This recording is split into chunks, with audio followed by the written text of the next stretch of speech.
چلیے جی شروع کرتے ہیں۔ اعوذ باللہ من الشیطان الرجیم، بسم اللہ الرحمن الرحیم، الحمد للہ رب العالمین الرحمن الرحیم مالک یوم الدین، ایاک نعبد و ایاک نستعین، صدق اللہ العظیم۔ تعریف اسی کے لیے ہے جو ربوبیت کرتا ہے، تعریف اللہ کے لیے ہے کیونکہ اللہ سب عالموں کی ربوبیت کرتا ہے۔ مادیات کا عالم ہو تو اس کی بھی ربوبیت اللہ نے پورا انتظام کیا ہے، روحانیات کا عالم ہو اس کی بھی ربوبیت کا پورا انتظام کیا ہے۔ مادیات میں مخلوقات کو جو ہے وہ آگے بڑھاتا ہے، ایک بیج کو پھل تک لے کر جاتا ہے، ایک بچے کو جو ہے وہ بڑھاپے تک پوری لے کر جاتا ہے، اس کے لیے سب چیزیں مہیا کی ہوئی ہیں، اس سے ہوا بھی ہے، آگ بھی ہے، پانی بھی ہے، مٹی بھی ہے۔ تو ہر شے جو ہے جو انسان کی ضرورت کی موجود ہے تاکہ انسان پرورش پائے۔ تو پرورش کرنا رب العالمین نے اپنے ذمہ دیا ہوا ہے، سب انتظامات اس کے پورے ہیں۔ بالکل اسی طرح روحانیات کے اندر سب انتظام اس کے پاس پورے ہیں۔ ایک انسان کو انسان کامل کیسے بنانا ہے، اس کے لیے اس نے انبیاء کو بھیجا ہے، ان کے ذریعے سے تعلیمات کو بھیجا ہے تاکہ انسان روحانیات کے اندر ترقی کرے، اور جو اصل مقصد ہے انسانی زندگی کا کہ انسان اللہ کا ہم رنگ بنے، اس کے اندر اچھی صفات پیدا ہوں، عبادت کرے انسان۔ وَمَا خَلَقْتُ الْجِنَّ وَالْإِنسَ لِيَعْبُدُونِ، عبادت کوئی مخلوق نہیں کر سکتی۔ قرآن حکیم نے عبد کا لفظ جو ہے وہ انسانوں کے لیے مخصوص کر رکھا ہے کیونکہ انسان کو اس نے اختیار دیا ہوا ہے، باقی اور کسی مخلوق کے پاس اختیار نہیں ہے، اس لیے کوئی بھی مخلوق عبادت نہیں کر سکتی۔ عبد کہتے ہیں غلام کو، عبادت کہتے ہیں غلامی اختیار کرنے کو۔ اختیار نہ ہو تو غلامی اختیار کیسے کرے گا؟ تو اللہ نے انسان کو اختیار دیا، اس لیے انسان عبادت کرتا ہے، یعنی اللہ کے ہم رنگ بنتا ہے، یعنی اللہ نے جو کچھ بھی، اللہ کی ذات میں جو کچھ بھی اس کی صفات ہیں، جو کہ سب اچھی صفات ہیں، ہزاروں صفات ہیں اللہ کی، احادیث میں آیا اللہ کی ہزاروں صفات ہیں، 99 صفات تو بائی نیم بتائی گئی ہیں۔ تو یہ ہزاروں صفات سب اچھی صفات ہیں، کوئی اس میں بری صفت نہیں ہے۔ تو دنیا میں دو ہی قسم کی صفات ہیں، یا تو اللہ کی صفات ہیں جو اچھی صفات ہیں، اور یا پھر شیطانی صفات ہیں جو بری صفات ہیں۔ تو اللہ رب العالمین نے انسان کو اس لیے پیدا کیا ہے تاکہ انسان اچھی صفات کو اپنائے، یعنی اللہ کی عبادت کرے۔ وَمَا خَلَقْتُ الْجِنَّ وَالْإِنسَ إِلَّا لِيَعْبُدُونِ۔ تو قرآن حکیم جو ہے اس نے پرورش کا پورا انتظام کیا ہوا ہے۔ تو قرآن کو بھیجا اللہ رب العالمین نے، نبی کریم صلی اللہ علیہ وسلم کو بھیجا تاکہ اس قرآن کے اوپر عمل کر کے دکھائیں۔ امپلیمنٹیشن جو ہے وہ کس طرح ہوگا؟ کیا انسانی بس میں ہے کہ قرآن کے اوپر عمل کر سکے؟ رسول اللہ صلی اللہ علیہ وسلم نے اور اپنے صحابیوں کے ساتھ آپ نے جو ہے وہ قرآن پہ عمل کر کے دکھایا۔ اس لیے قرآن حکیم آج بھی ہمارے لیے ایک مشعل راہ کے طور پر ہمارے سامنے ہے، آج بھی اس کے اوپر عمل کیا جا سکتا ہے۔ تو عمل کرنے سے فائدہ کیا ہے؟ فائدہ یہ ہے کہ انسان اپنی روحانی بلندیاں طے کر سکتا ہے، اور نقصان کیا ہے اگر نہ کرے تو انسان روحانیت میں پست رہ جائے گا، اور زندگی کے اندر روح اور ریحان کی نعمتوں سے جو ہے وہ محروم ہو جائے گا، کیونکہ روح انسان کے اندر، قرآن حکیم روح ہے، خود روح ہے، اور انسانوں کے اندر انسانوں کو روحانی بناتا ہے۔ اگر انسان اس سے روگردانی کرے، منہ پھیر لے، تو کس کا نقصان ہے؟ نقصان انسان کا اپنا ہے، اس کے اندر جو ہے وہ بندگی کی صفات جو ہے وہ پیدا نہیں ہوں گی، تو اس کا نقصان جو ہے وہ اس کی زندگی کے اندر اس کے سامنے آئے گا. تو آج انسان جو ہے وہ اگر اس کے اوپر عمل کرتا ہے تو کل اس کے فائدے حاصل کرتا ہے. تو کوئی بھی کام دنیا کے اندر اس طرح ہوتا ہے، آج بیج بوتا ہے تو کل پھل حاصل ہوتا ہے. تو بالکل اسی طرح سے آج کوئی اچھا عمل کرتا ہے تو کل اس کے نتائج اس کی زندگی کے اندر سامنے آتے ہیں. اس زندگی کے اندر بھی جو موجودہ زندگی ہے اس میں بھی سامنے آتے ہیں، اور مرنے کے بعد کی جو زندگی ہے اس کے اندر بھی سامنے آتے ہیں. تو رب العالمین نے جو ہے وہ ایک ایسا دستور دیا ہے ہم کو جو زندگی گزارنے کے لیے ہے، اور اس کے اندر انسان جو ہے وہ چلے اس کے اوپر تو بینیفٹس اس کو لائف کے اندر ملیں گے. اور اگر اس سے روگردانی کرے، چھوڑ دے اس کو، منہ پھیر لے اس سے، تو اس کے نقصانات اس کو زندگی کے اندر ملیں گے. وہ مختلف قسم کے عذابوں کے اندر گرفتار ہو جائے گا. تو جہنم جو ہے وہ اس دنیا کے اندر بھی ہے. عذاب دنیا اور عذاب آخرہ قرآن حکیم کے دو مختلف موضوعات ہیں، اور دونوں پیٹنٹ ہیں. اسی طرح سے اس دنیا کے اندر جنت کا تصور قرآن حکیم نے دیا ہے وہ، اور مرنے کے بعد کی زندگی کے اندر جنت کا تصور قرآن حکیم نے دیا ہے. دونوں چیزیں پیٹنٹ ہیں، دونوں چیزوں کا ذکر قرآن حکیم کے اندر موجود ہے. تو عذاب دنیا بھی ہے، عذاب آخرہ بھی ہے. اور اسی طرح اگر اللہ کے احکامات کے اوپر انسان عمل پیرا ہوتا ہے، فرما برداری اختیار کرتا ہے، عبد بنتا ہے، تو اس کے بینیفٹس اس کو اس کی لائف کے اندر ملتے ہیں. اس کو جو ہے وہ پریکٹیکل انداز سے دیکھنے کی ضرورت ہے کہ جب بھی ہم اللہ کی کسی آیت کو سمجھ کر اور اس کو اپنی زندگی میں عمل پیرا ہوتے ہیں، اس کے کیا بینیفٹس ہم کو ملتے ہیں. ہو سکتا ہے کہ آج نہ ملے مگر کل ضرور ملیں گے. 100 جھوٹوں کے اندر جب ایک آدمی سچ بولنے والا کھڑا ہوگا، ہو سکتا ہے کہ اس کو آج تھوڑی سی مشکل پیش آئے، لیکن کل اس کو اس کا بڑا بینیفٹ ملے گا. ایمانداری، اس کا بینیفٹس اس کو آئندہ زندگی کے اندر لازمی ملے گا. اس نے کسی کو دھوکہ نہیں دیا، ایمانداری سے کام لیا، راست بازی اختیار کی، تو اس کا بینیفٹ اس کو لازمی ملے گا. اس کو بہت غور سے دیکھنے کی ضرورت ہے. لوگ جو ہے وہ شارٹ سائٹڈ جو ہے وہ ہوتے ہیں، چھوٹی سی قریب کی زندگی کو ہی دیکھ پاتے ہیں، لیکن آئندہ آنے والی زندگی کو نہیں دیکھ پاتے. ایک دکاندار جو ہے وہ جھوٹ بول کے اپنا سودا بیچ دیتا ہے، اس کے ٹماٹر جو ہے وہ گلے ہوئے ہیں. ایک سبزی والا جو ہے وہ ٹماٹر بیچ دیتا ہے، آج تو بیچ دیتا ہے، وہ اندر لے کے جاتا ہے، اندر سڑے ہوئے نکلتے ہیں. لیکن اس نے کیا کیا؟ اس نے اپنی آخرت کھو دی. اس نے اپنے آنے والا ایک گراہک جو تھا، اس کا کل کا دن جو اس کو بینیفٹ دے سکتا تھا، اس نے اس کو کھو دیا. اب جو ہے وہ آئندہ کبھی بھی اس کے پاس نہیں جائے گا. بولے گا یہ آدمی دھوکہ دیتا ہے، کسی دوسرے سبزی والے کے پاس جائے گا، وہاں سے سبزی لے گا. تو اس نے ایک پیٹنٹ کلائنٹ جو تھا وہ اپنا لوز کر دیا. تھوڑا سا فائدہ دیکھا اور آخرت کا ایک بڑا نقصان کر لیا، فیوچر کا ایک بڑا نقصان کر لیا. تو آخرت جو ہے وہ صرف مرنے کے بعد کی زندگی میں نہیں ہوتی، بلکہ آخرت جو ہے وہ اس دنیا کی زندگی کے اندر بھی ہوتی ہے، جہاں اس موجودہ زندگی کے اندر بھی ہوتی ہے، جہاں پہ آج کا کمایا ہوا کل اس کے کام آتا ہے. تو کوئی بھی ایسا کام جس کو اللہ نے حکم دیا کہ کرو، وہ کام اس کو زندگی کے اندر فائدہ دے گا، آئندہ آنے والی زندگی کے اندر فائدہ دے گا. جو جھوٹ جو ہے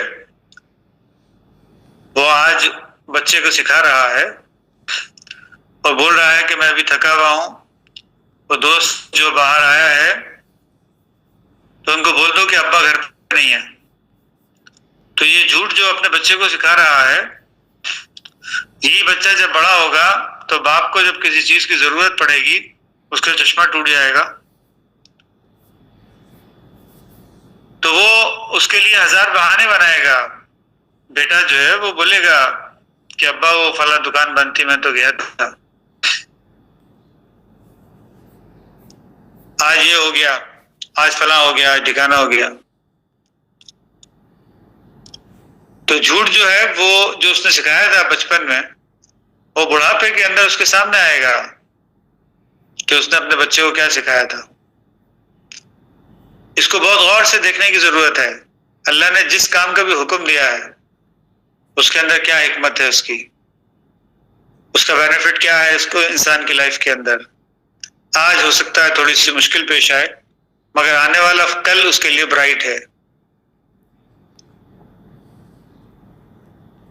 اگر آج اس نے سچی گواہی دی ہو سکتا ہے لوگ اس کو لعن طعن کریں لیکن کل بولیں گے کہ ہاں یہ آدمی سچی گواہی دیتا ہے. کل جو ہے اس کی کسی بھی بات پہ بالکل آنکھ بند کر کے اعتبار کریں گے کہ ہاں ایک مشکل وقت تھا اس وقت بھی اس نے سچی بات کہی تھی. اس کے بینیفٹس انسان کو اس کی لائف کے اندر لازمی ملیں گے. تو دنیا میں یعنی قریب کی زندگی میں انسان کو بھلے تھوڑے سے مشکل پیش آئے مگر اللہ کا حکم جو ہے وہ اگر نظروں کے سامنے رکھے اور اس کے اوپر فرمانبرداری اختیار کرے، اللہ کی صفات کو اپنائے تو پھر انسان کو اس کی لائف کے اندر آنے والی زندگی میں ہمیشہ بینیفٹس ملیں گے. اور آج ہی نہیں، ایک دفعہ نہیں ملیں گے، ہر دفعہ ملیں گے. ایک آدمی سچا مشہور ہو جائے گا یا لوگوں کی نظر میں سچا ہو جائے گا، سچا رہے گا تو آج ہے کل بھی سچا رہے گا، پرسوں بھی سچا رہے گا. اس کا سچ اس کو ہمیشہ فائدہ دے گا. خالدین فیہا ابداً ابدا کی کیفیت ہوگی. ایک ایسی جنت میں انسان جائے گا جس کے اندر کبھی بھی جو ہے وہ کوئی مرجھانے کا سوال ہی پیدا نہیں ہوتا، ہمیشہ تر و تازہ رہے گا. اس کو ہمیشہ اس کے بینیفٹس ملتے رہیں گے. ایور گرین جس کو کہتے ہیں نا، وہ ایور گرین رہے گا. انگلش میں کہتے بھی ہیں honesty is the best policy. تو کیوں بولتے ہیں؟ کیونکہ اس کا بینیفٹ انسان کو لائف کے اندر ہمیشہ ملتا رہتا ہے. بیسٹ پالیسی ہے وہ. آج تھوڑی سی مشکل پیش آتی ہے، کسی کی ہاں میں ہاں ملانا بہت آسان ہوتا ہے لیکن حق بات کہنا جو ہے وہ تھوڑا سا مشکل ہوتا ہے. حق یعنی ریئل جو کچھ بھی ہے ایز اٹ از. تو ریئل بات کہنا جو ہے وہ ریئلٹی کے اوپر رہنا تھوڑا سا مشکل ہوتا ہے لیکن آنے والی زندگی کے اندر اس کے ہمیشہ بینیفٹس انسان کو ملتے ہیں. تو اللہ نے جو بات بھی کہی ہے وہ اس لیے کہی ہے کیونکہ اس میں انسانوں کا فائدہ ہے. وہ فائدہ اس کو زندگی میں ہمیشہ ملتا رہے گا. انسان اطمینان اور خوشی کی جنت میں رہے گا. لیکن اگر اس سے روگردانی کرے گا، اس کے خلاف کرے گا، آج تو دھوکہ دے دے گا، ہو سکتا ہے کسی سے کوئی بینیفٹ بھی حاصل کر لے لیکن کل کے دن جو ہے وہ دھوکے باز مشہور ہو جائے گا. لوگ اس کے اوپر ٹرسٹ نہیں کریں گے کبھی بھی. تو قرآن حکیم جو ہے وہ ہمیشہ ایسی بات کو کہنے کا حکم دے رہا ہے جس کے اندر انسانوں کا فائدہ ہے. تو انسان کی زندگی کا مقصد عبادت ہے، یعنی اللہ کی صفات کو اپنانا، یعنی اچھی صفات کو اپنانا. اگر اس نے اچھی صفات کو اپنا لیا اپنی زندگی میں تو اس کے بینیفٹس ہمیشہ ملتے رہیں گے، اور نہیں اپنایا تو اس کے برائی اس کی زندگی کے اندر لازمی آ کر رہے گی. اس کے اندر کوئی بہت بڑی بڑی راکٹ سائنس نہیں ہے. اس کے اندر چھوٹی چھوٹی سی باتیں ہیں، بہت معمولی معمولی باتیں روزمرہ زندگی کی،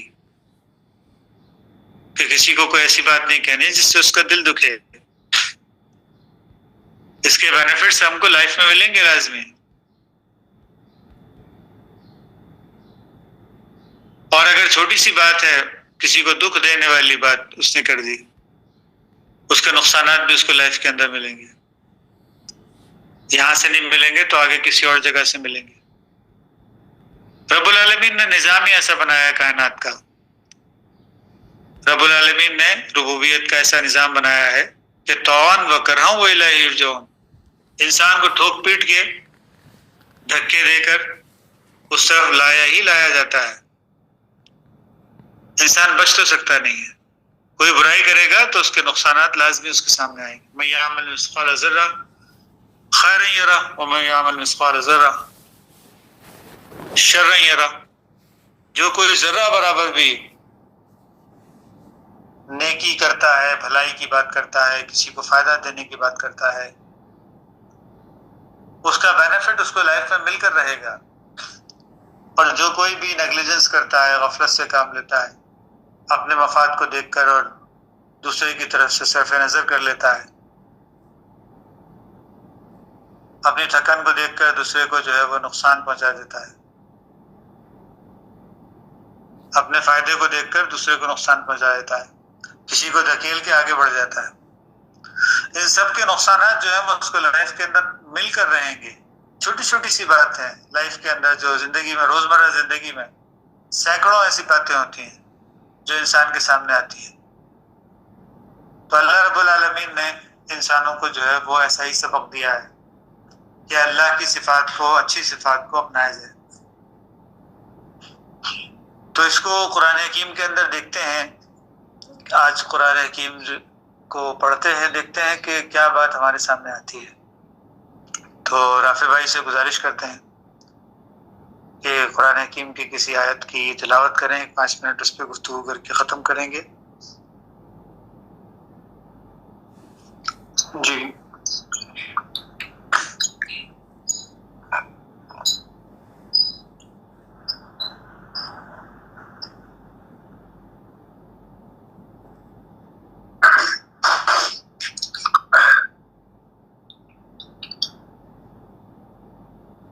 یہ سورہ زمر ہے، سورت نمبر 39 سورہ زمر، اور اس کی آیت نمبر ہے 45۔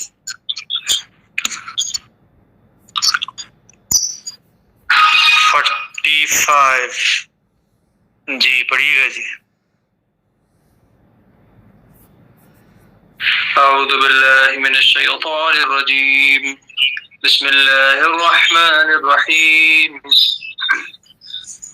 وَإِذَا ذُكِرَ اللَّهُ وَحْدَهُ اشْمَأَزَّتْ قُلُوبُ الَّذِينَ لَا يُؤْمِنُونَ بِالْآخِرَةِ وَإِذَا ذُكِّرَ الَّذِينَ مِن دُونِهِ إِذَا هُمْ يَسْتَبْشِرُونَ۔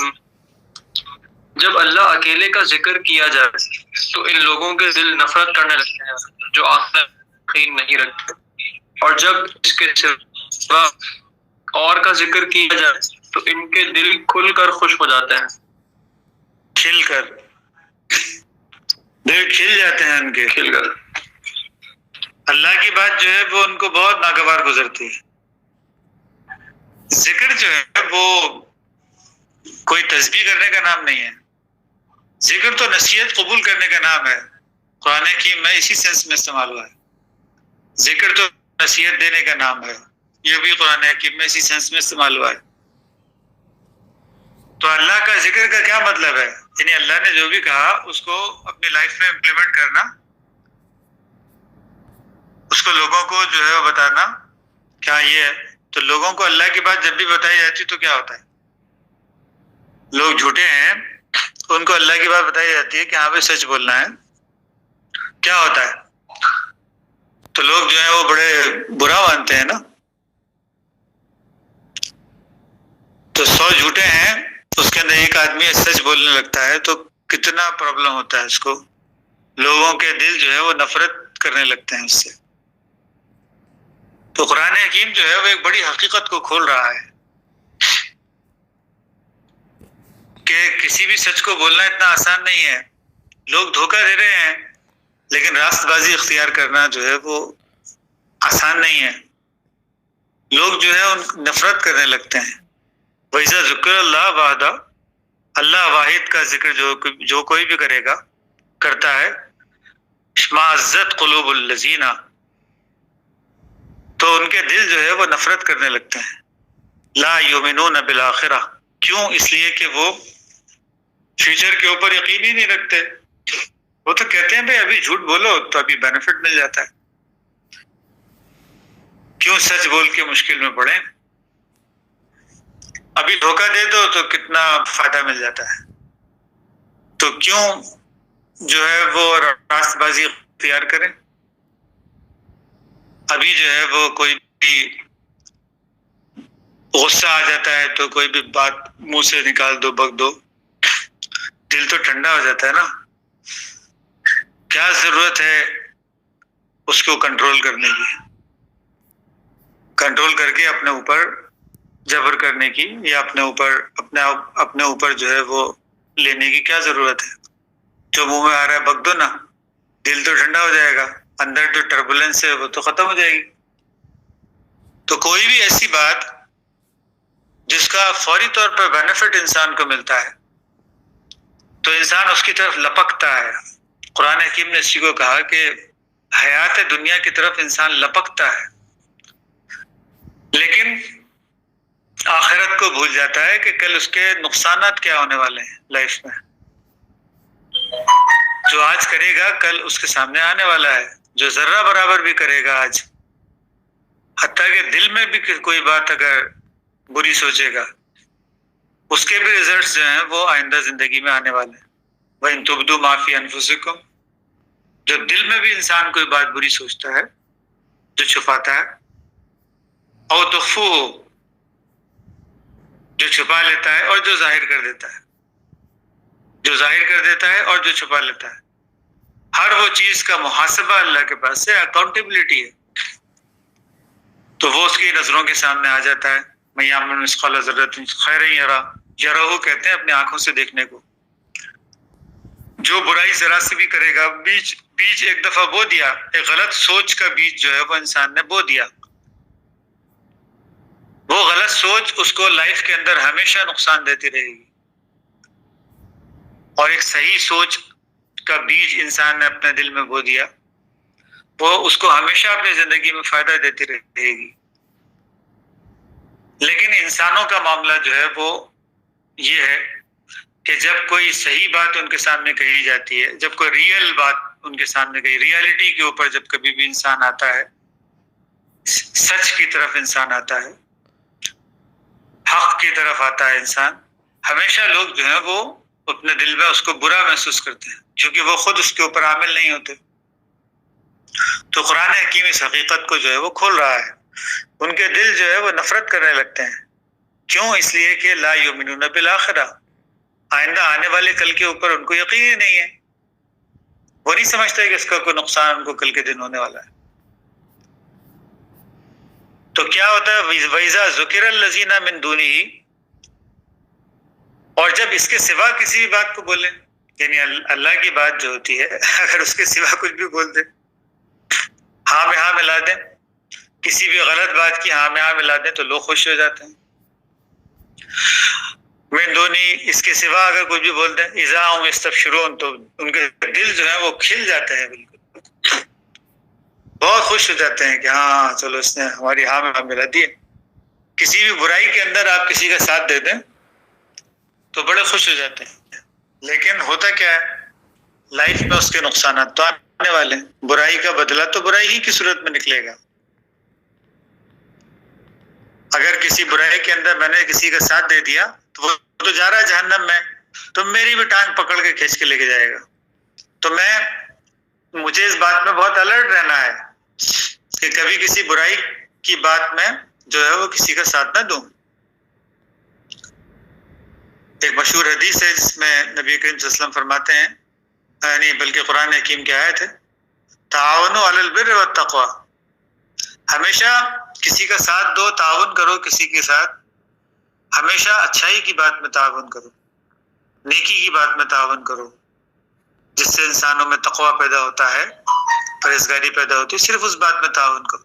ولا تعاونوا الاثم والعدوان، اور ہمیشہ کبھی بھی کسی کے ساتھ تعاون مت کرو کسی ایسی بات میں جس سے نقصان پہنچنے والا ہے،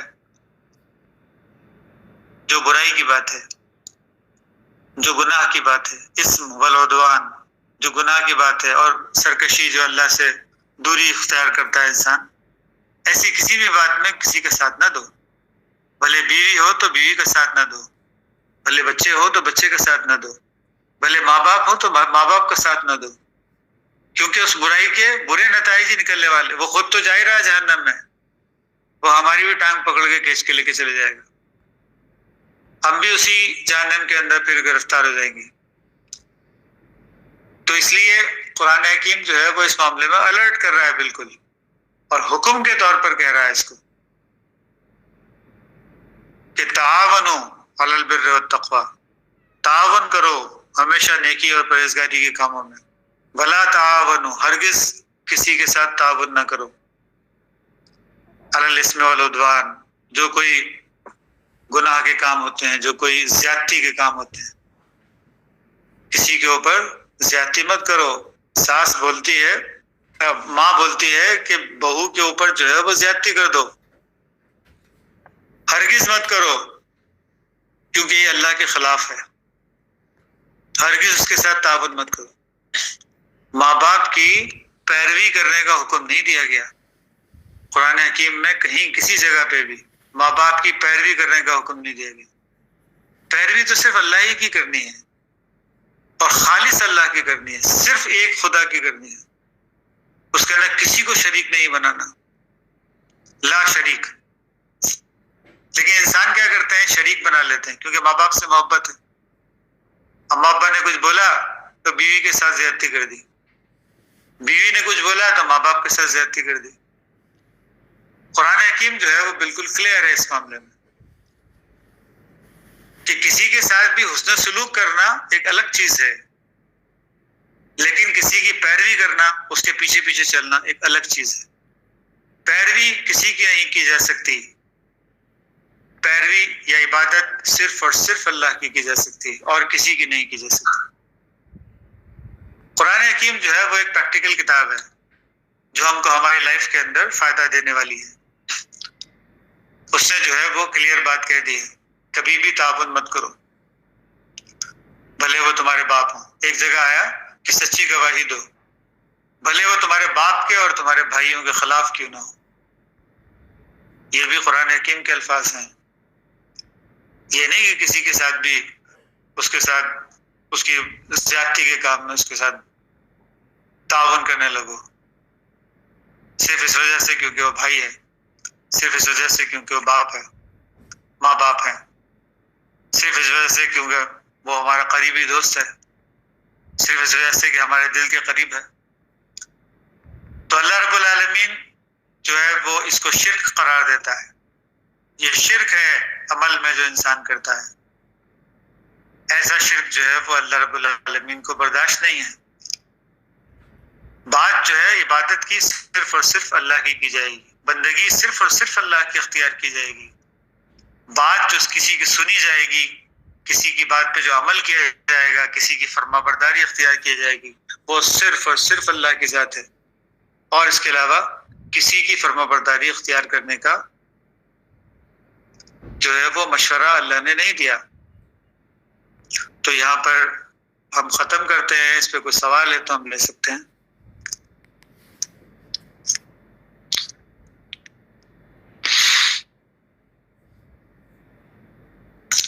چلیے جی، کوئی سوال نہیں ہے، ختم کرتے ہیں. بارک اللہ لنا ولکم فی القرآن العظیم ونفعنا وإياكم بالآیات والذکر الحکیم. انہ تعالی جواد ملک بر رحیم ورب حلیم.